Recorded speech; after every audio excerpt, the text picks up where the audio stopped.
All right, I think we're ready to get this meeting going. I'd like to call to order. Chat together. No, it's all right. I will accept a motion to approve the minutes of February 6, 2023. So move. Second. All in favor? Jeff? Yeah, hold on 1 second. Sorry, can you hear me? Yes. Okay, good. All in favor? Good. Yes. Okay.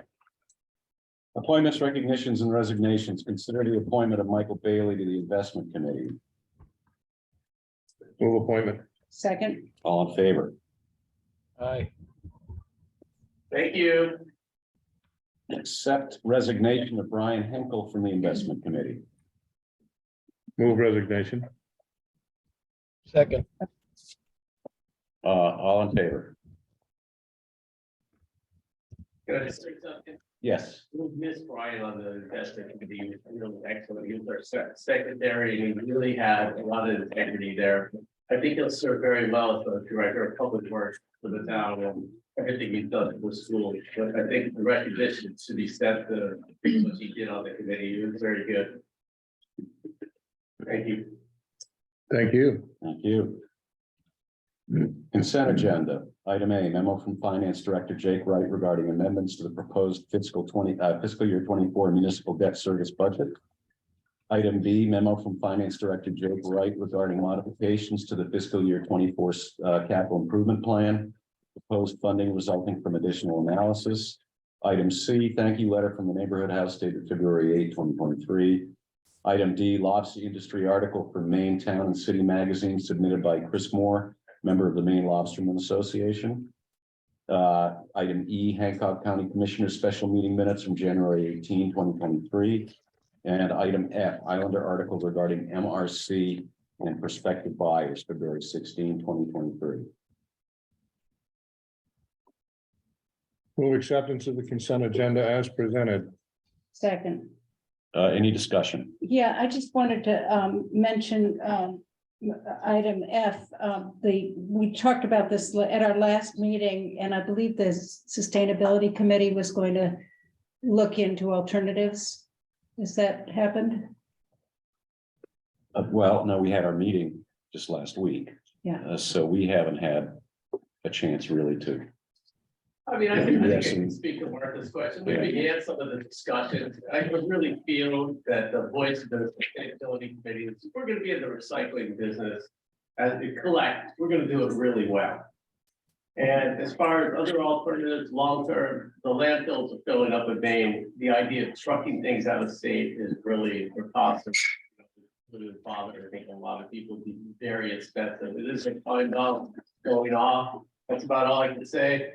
We're looking at possibly medicinal composting. We'd have to do some things for that to make that work. We'd also need to do it right, because we could have a very difficulty with varmints and create more problems than we're trying to save.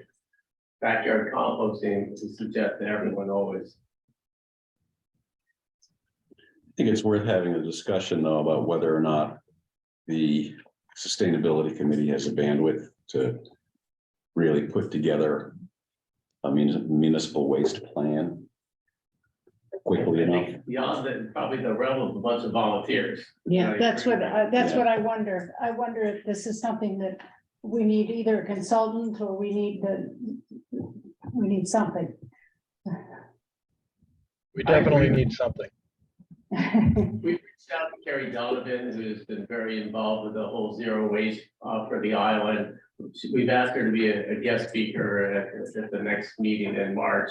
Maybe we can come back to you all with something after town meeting that listed ideas, because keep moving forward on it.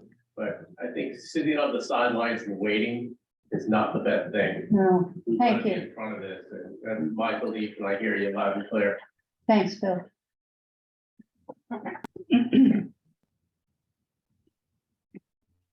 Okay, we have a motion and a second. All in favor?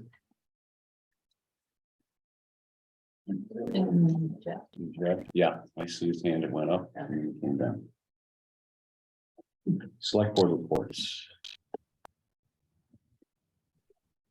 I just have an observation, I guess, that, and I don't know what's driving the,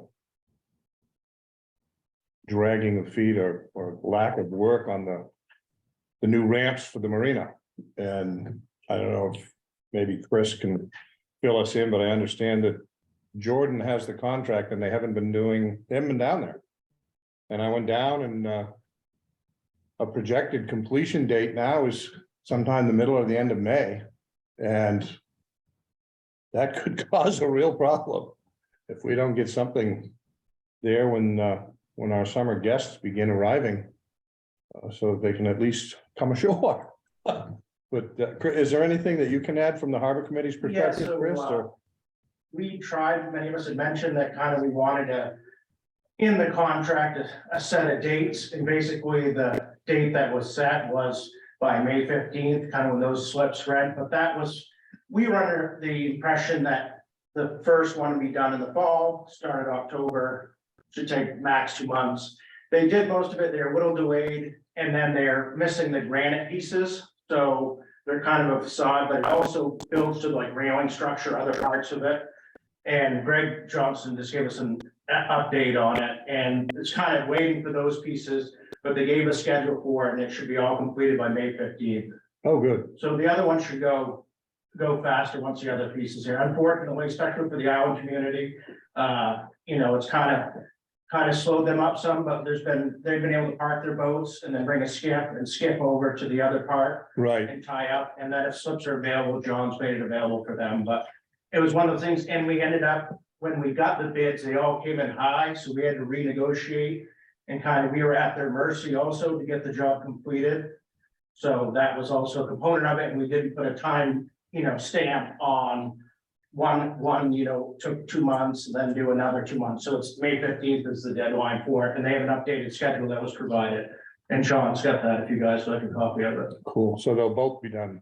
By May 15th, and then, but when the north one's done, when they start that, the southern one's done, when they start the north one, there's already a temporary ramp in place. So that will, that will be fully accessible, unlike this other one there. So, but this one should be done before things start to pick up. Perfect. Thank you. Yep. Awesome. Any more? No. Unfinished business, request approval of Zach Brandwine as attorney for McQueen Appeal.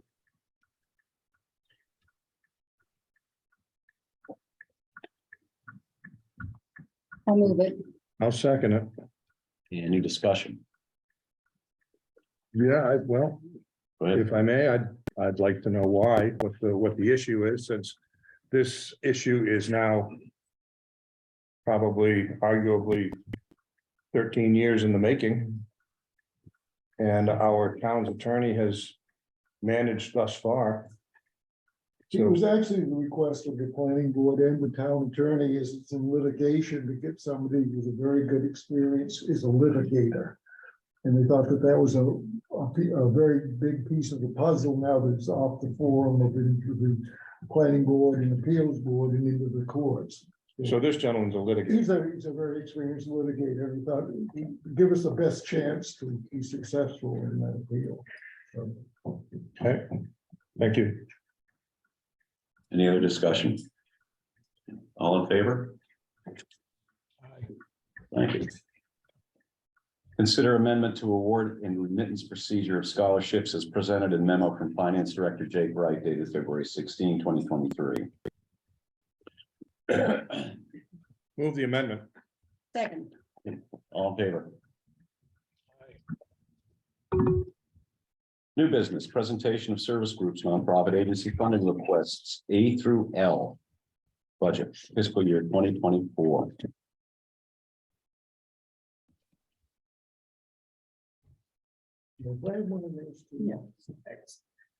I will note that in the packet, I inadvertently did not print the column that had when the applications were received.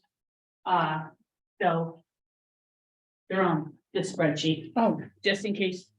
But these are all the applications that were received. Next time with action. so all of these came in before the deadline, yes, or on the deadline.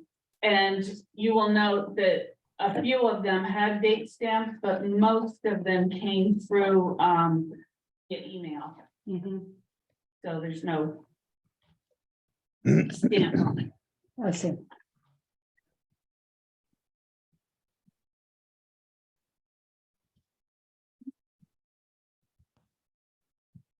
All right. Why don't we get started? Acadian Youth Sports is up first.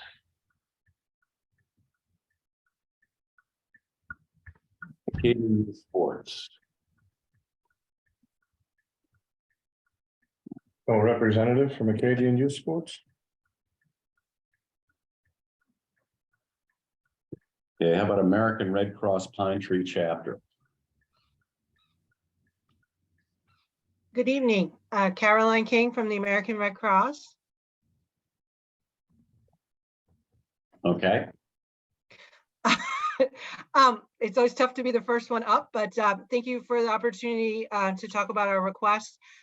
This evening, the Red Cross is requesting $3,500 in support for our work. Fortunately, we did not respond to any single family home fires on the island last year, but we never know when the next fire may occur. Unfortunately, there was a fire yesterday in Ellsworth, so they do happen, and we never know where that might be. That is a flat request from our previous year's request at $3,500. The Red Cross with that money provides short-term housing, food, clothing, medical supplies, and mental health support for those who have lost their home to a fire. thank you. Do you request the same amount of money from each town on Mount Peter Island? We do not. How is the amount determined? Some towns give incredibly generously, as your town does, and other towns choose not to give. And so that is a difficult conversation that we have with towns across the state. We respond regardless of the town's choice to support our work, thanks to the incredible support that we receive from Mainers. We're able to do that, but we hope that you will continue to support us at that level of $3,500. John, may I request that I'm not in the room, so I don't know who's asking questions. People should try to identify themselves, please. Sure. I don't know who asked the question. Was that? That was Katrina? Katrina. Yeah. Okay, I recognize the Mark, voice. yeah. All right. Okay. Bar Harbor Food Pantry.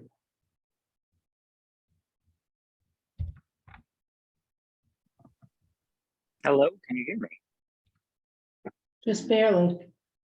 Barely. There. I'll try to speak up even louder. Hi, Tom Reed from the Bar Harbor Food Pantry. Thank you all for allowing me to zoom in. We serve all of Hancock County. Anyone who lives in Hancock County can come to the food pantry and get food. We also make deliveries to those people who are homebound, who can then either online order or call in an order, and we'll bring it to them. We allow everyone to shop once a week. We are requesting $3,500, which is our historical ask. Last year, and these are approximate numbers because we do not track individuals and we do not track what individuals take, but approximately the residents of the town of Mount Desert received $7,000 in food from us that we purchased. The number that they actually received would be higher because some of that is donation, so we don't pay for it. But our direct cost was $7,000, and total cost for operations for the percentage of usage for Mount Desert was $18,000.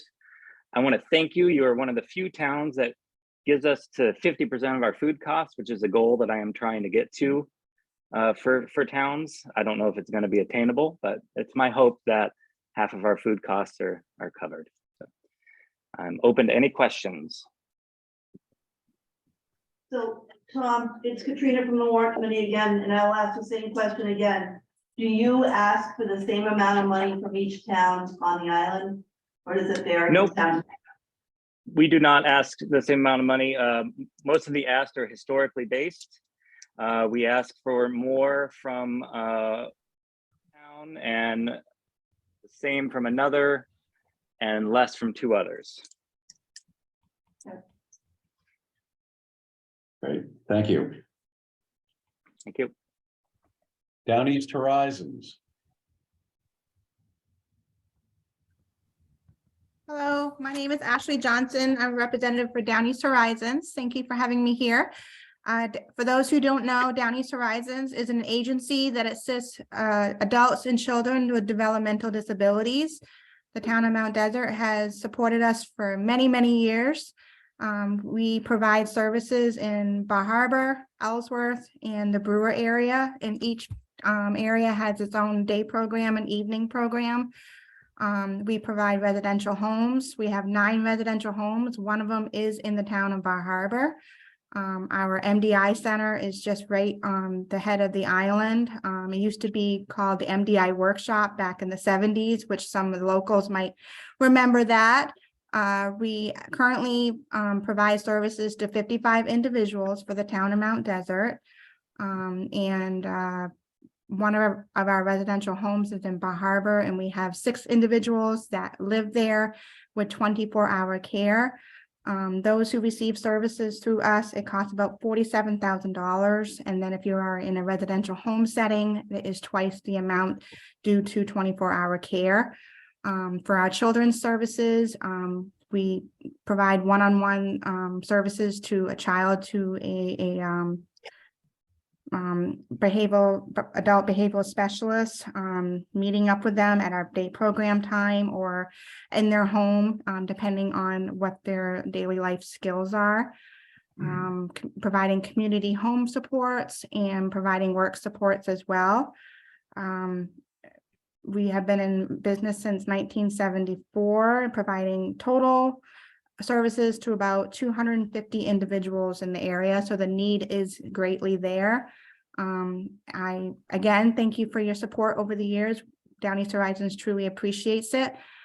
We provide the amount of funding that we ask from each town is different for each town. It depends how many individuals are served from each town and help from their families. Again, thank you so much. Thank you. Thank you.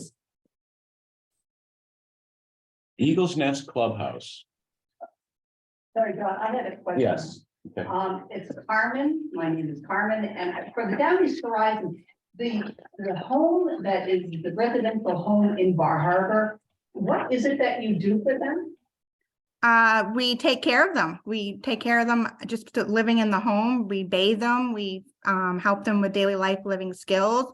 We help them with cooking, help them with transportation, getting to their doctor's appointments, going to day program or evening program, or even to their work. And then some of our houses do provide awake overnights. Those are for those who get up in the middle of the night and they need more care in the middle of the night. If not, then throughout around the clock throughout the day. And there's 6 individuals that live in our Bar Harbor home.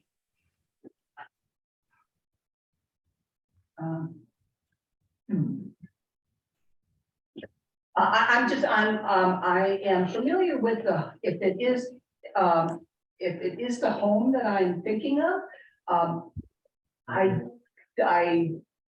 don't know that you're providing, that what you're saying is providing, that's all. The home that we provide residential services for is on the Knox Road home in Bar Harbor. It's been there for years. Okay, thank you. Thank you. You're welcome. Great. Thank you. You're welcome. Thank you. Okay, Eagles Nest Clubhouse. We're looking for Alice Grindle.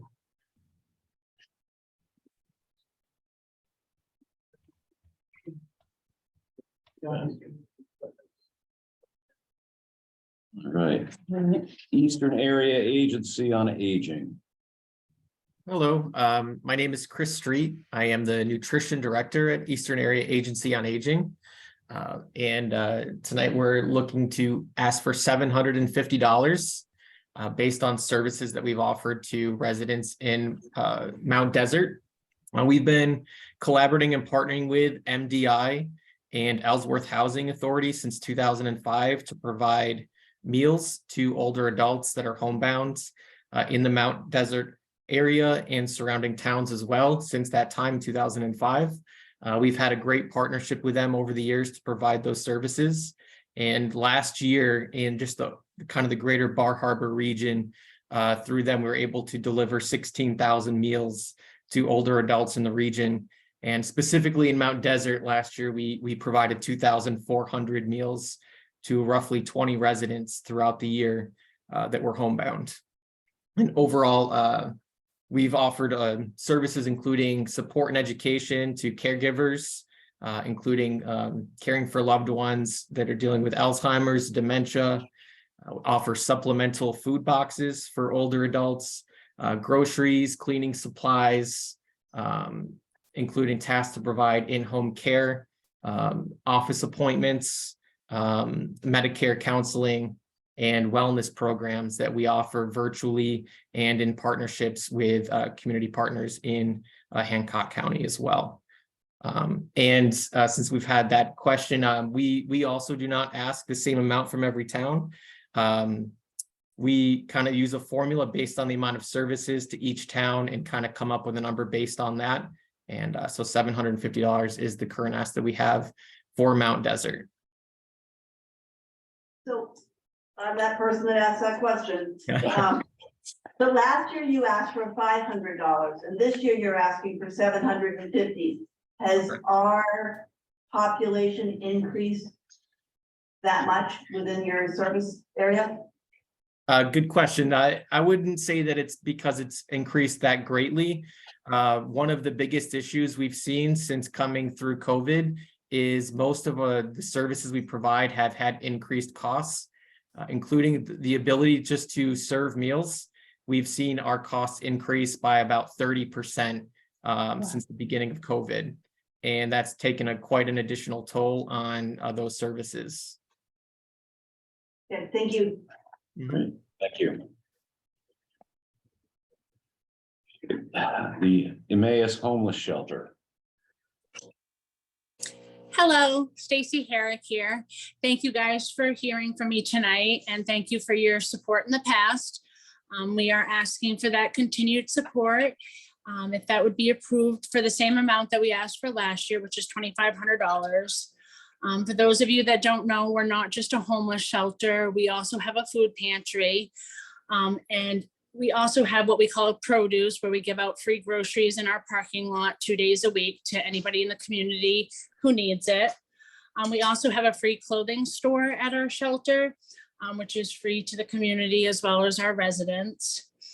Just to give you some quick numbers, we also have a Christmas gift program. And last year, we served 109 families, which were 295 children that we provided Christmas gifts for. Our food pantry, we served 320 families, and this is all in Hancock County, which was 1,087 individuals for our food pantry. The groceries that we give out in the parking lot for free, we do those numbers a little bit differently. So these numbers are repeated, like it could be the same person came every week. So our total for that is 1,428 families we served last year. And that was 9,292 individuals with giving out free groceries in our parking lot. Our clothing room has served 391 families. We don't keep track of how much each family spends in the store because we just don't keep track of it. It's all free to them. I'd be happy to answer any questions. So Stacy, I'm thrilled. This is Katrina from the Warren Committee again. So I'm thrilled that you did a re-gifting fundraiser. I think that's awesome. And I would love to think that you would let us all know when that happens the next time. Absolutely. I will definitely send an email down to you guys and let you guys know about that firsthand. That's a great program that Natalie Knox through Star 97 started and loves doing with us. And we greatly appreciate that. It is a fun event. Yep. That's awesome. Great. Thank you very Thank you. much. Thank you, guys. Have a good night. Great Harbor Maritime Museum. Hey there, it's Willie Granston. I'm on Zoom. I'm back this year. We are continuing to maintain the bathrooms on Main Street. As you know from previous years, the town installed the bathrooms in 1932 to provide public restrooms on Main Street. So, you know, we did celebrate 80 years of toilets on Main Street. It's very exciting. And they're maintained daily by multiple times a day sometimes. They're heavily used. They are the only public restrooms in the downtown area. There were additional public restrooms at the town office. Those don't exist anymore. So now it's either C Street at the harbor or on Main Street. We don't keep track of the exact number of people who use the bathrooms, but we know it's roughly 3 times the number of people who enter the building to go to the museum. So the number could easily be 9,000 to 10,000 or more over the course of the summer. This year they were open about 5 months, starting in June and closing in November, because we had a nice warm fall. And so I'm happy to answer any questions you may have.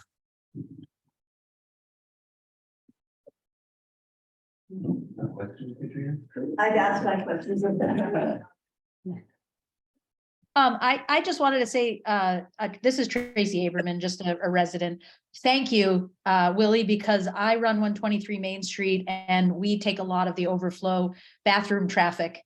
And I was not aware that there was a group that was maintaining those bathrooms. So thank you very much for that. I hope you get your request.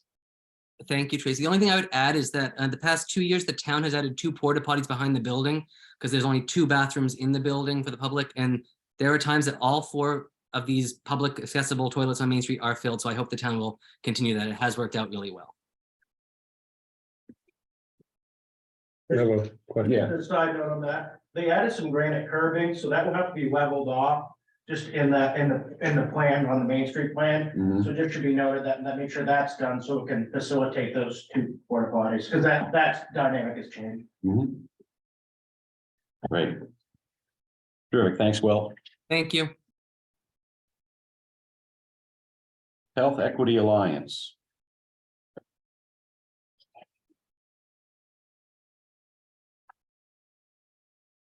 Health Equity Alliance.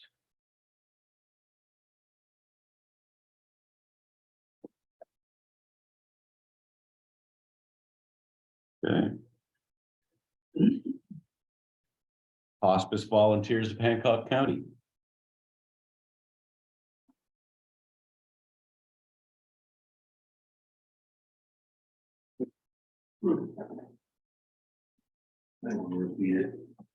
Hospice Volunteers of Hancock County. Jody, are you on? Oh, Jody's retired. Oh, okay, somebody else is using your email address. All right, No. Somebody submitted an application, so. all right. Island Connections.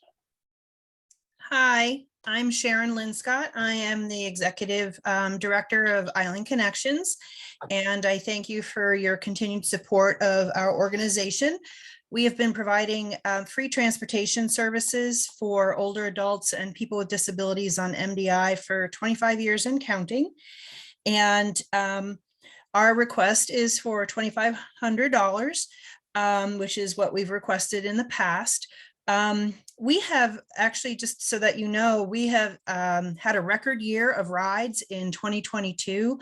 We provided almost 5,600 rides, which is about 800 more than we had provided the previous year, and about 600 more than our previous record in 2019, when we were doing a lot more than medical appointments and food insecurity, which is all we do now.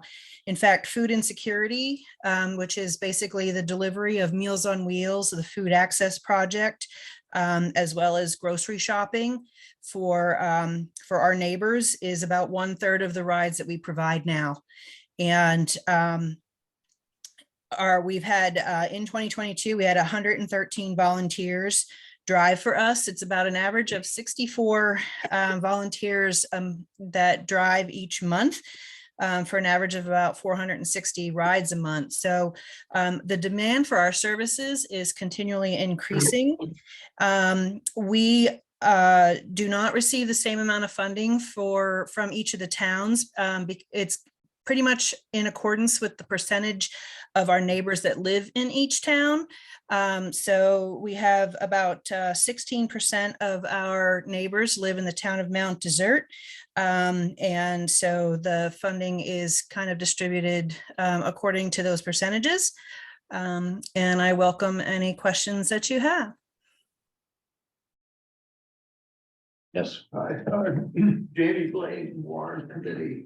Gas prices have gone up a lot in the time since you've been doing this. How do you make up the difference? Well, our volunteers donate their time, the use of their car and gas. What we do though, is we have a gas rewards program for the rides that our neighbors take, depending on where they're going, they earn points each month. And when they accrue 30 points, so like a Bangor trip would accrue more points than a Bar Harbor to Bar Harbor trip. And when they accrue 30 points, they receive a $25 gas card. When the prices went significantly high, like $5 a gallon, we actually offered gas cards in advance to people who were taking Ellsworth and Bangor rides. And we only had one volunteer take us up on that offer.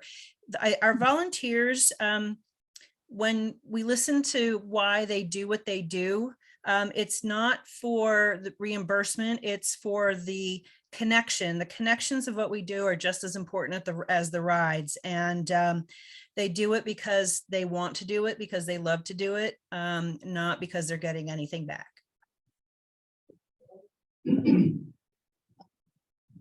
Yeah, thank you. Thank you. What you just said is an example of why we like this evening. Thank you. You're welcome. Island Housing Trust. Hi, this is Natalie Osborne here. I'm the program manager for Island Housing Trust. Thank you for allowing me to speak. Our request this year is for our homeownership assistance program. It provides bridge funding to home buyers who can afford a mortgage, but don't have the sufficient cash in hand for the required down payment and closing costs. The average funding awarded is between 25 and 30,000, and we do ask all 4 towns for a contribution. Your continued support does enable us to continue the program, and it helps to demonstrate the town's commitment to promoting year-round housing. Every HOPE property, HOPE is our homeownership assistance program, builds a portfolio of protected year-round homes, keeping our year-round neighborhoods more intact, allowing employees to live where they work. It fosters a strong sense of community for volunteers and for customers for year-round businesses, and it's all a fairly low investment approach. The funding does remain with the house, so if it was ever to be resold, the sale price is reduced by the funding that we provide, keeping it affordable to future working year-round employees on MDI. We currently have 16 HOPE homes, and 3 of them are in the town of Mount Desert.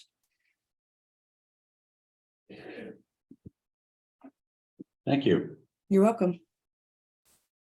Questions? Great program. Yeah. Lifelight. Thank you for your time. My name is Rachel Malcolm. So I'm here on behalf of Lifelight and my colleague Diana. Yeah, I'm also here for Lifelight. So I personally am an employee of Jackson Lab in the community, and I have been volunteering for the volunteer fire department for 8 years now. And so emergency medicine in our community is very personal to me. I helped set up Lifelight landing zones, and I believe strongly in this cause. I'm here tonight to ask for our annual fundraising contribution of $1,000 to help provide best-in-class emergency medicine for the residents of Mount Desert.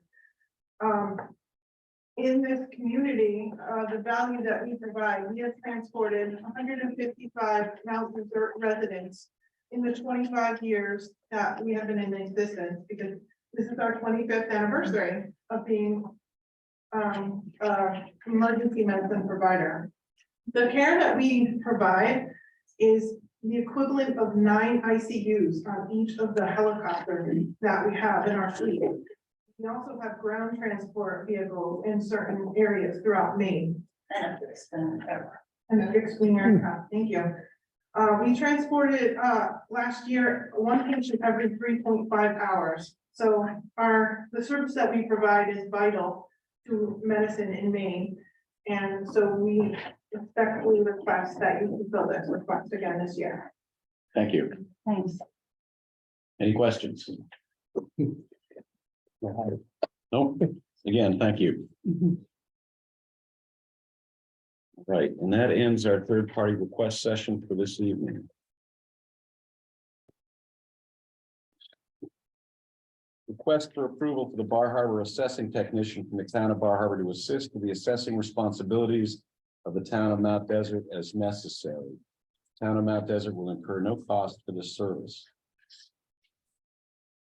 Sounds like a good deal. Sounds like a great deal. Move approval. Second. Any further discussion? All in favor?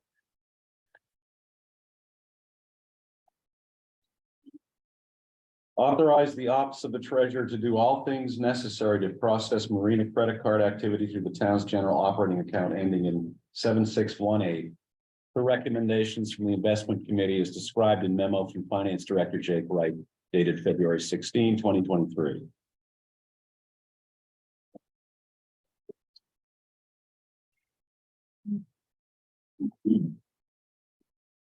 Move approval. Or authorization. I'd like him to do it. Mhm. Jeff, could you second that? Yeah. He did. Oh, we did, okay. Oh, I did. Sorry, I was muted. Okay. I Any, second that motion. discussion? Yeah. If Jake could possibly give us just a snapshot description of why this change is recommended. Sure,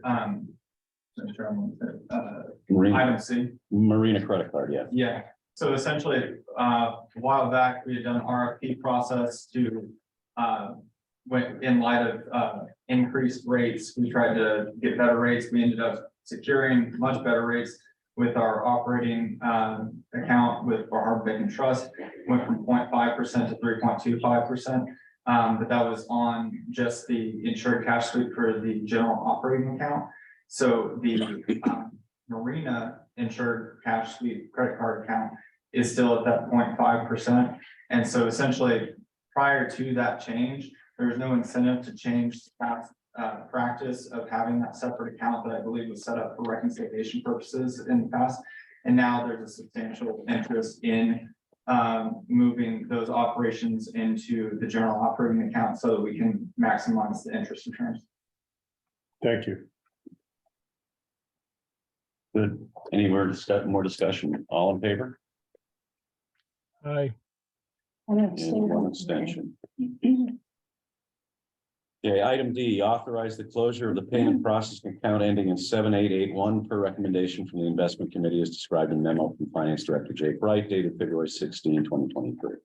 Move authorization. Second. All in favor? Thank you. Oh, wait a minute. No, I'm abstaining. Okay.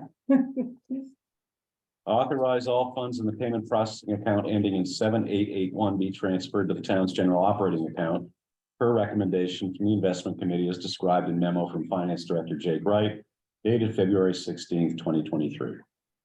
Move authorization. Second. All in favor?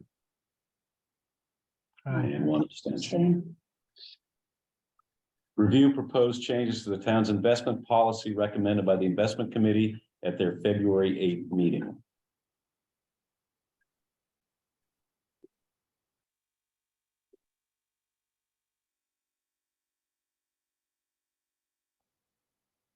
Somebody want to give us a sort of a brief overview?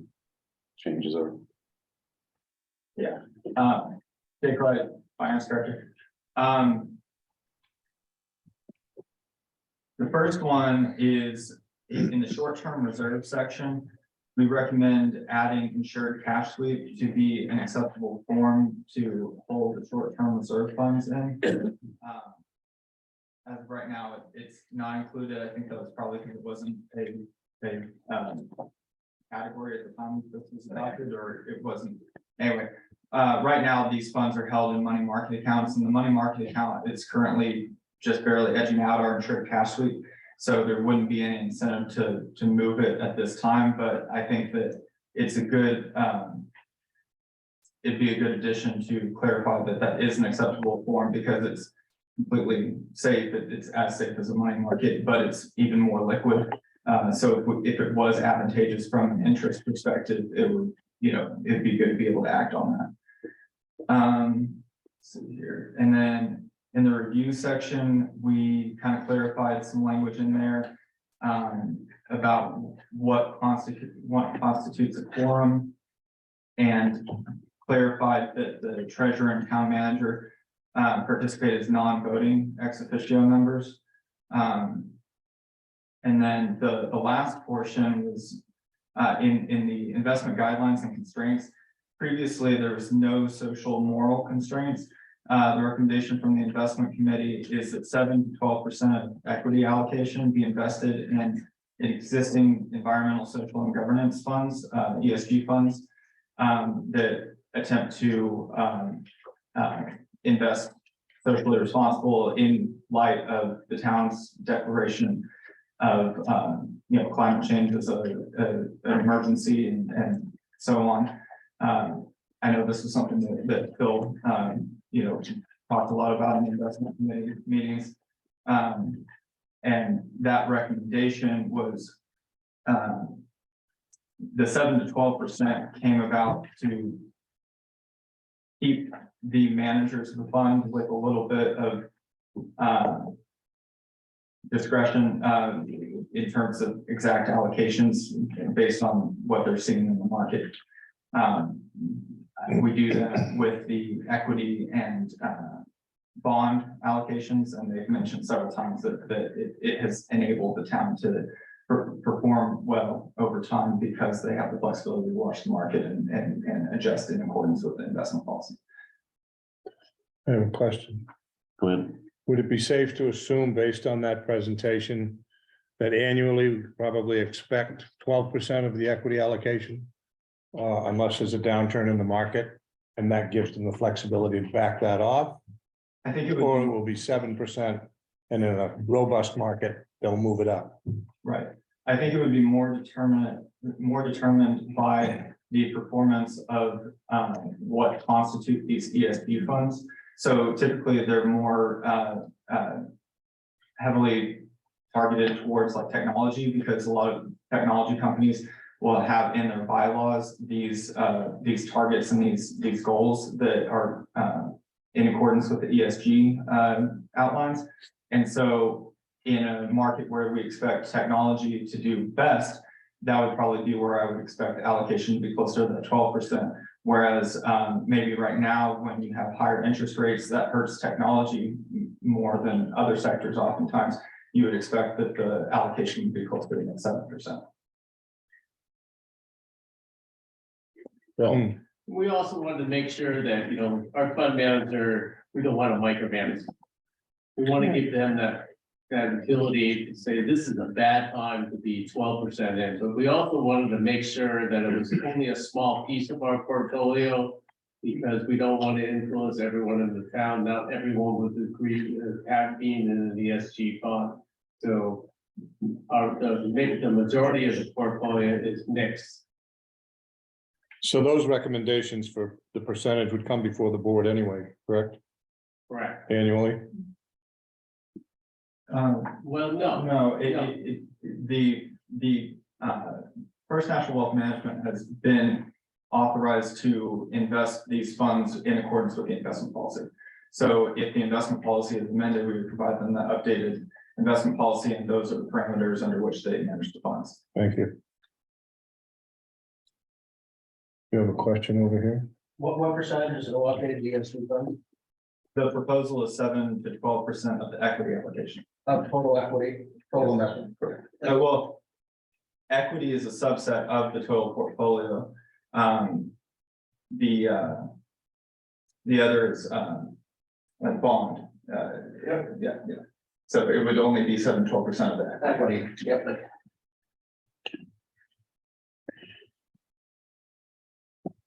All right, any other questions? All in favor? I'm not gonna vote. Okay. Thank you. Does it require a vote? We have to review it. Review. It will come before you, it's a warrant article. Yeah. I just wanted you guys to have a chance to look at it. before Right. it comes Okay. in that form. Yep. Thank you, Thanks. Jake. Thanks, Jake. Any other business? There you have 2 comments in your chat. Okay. No, we don't. We don't like the chat. We're not chatting. What did I miss? Katrina wanted us to check the chat messages.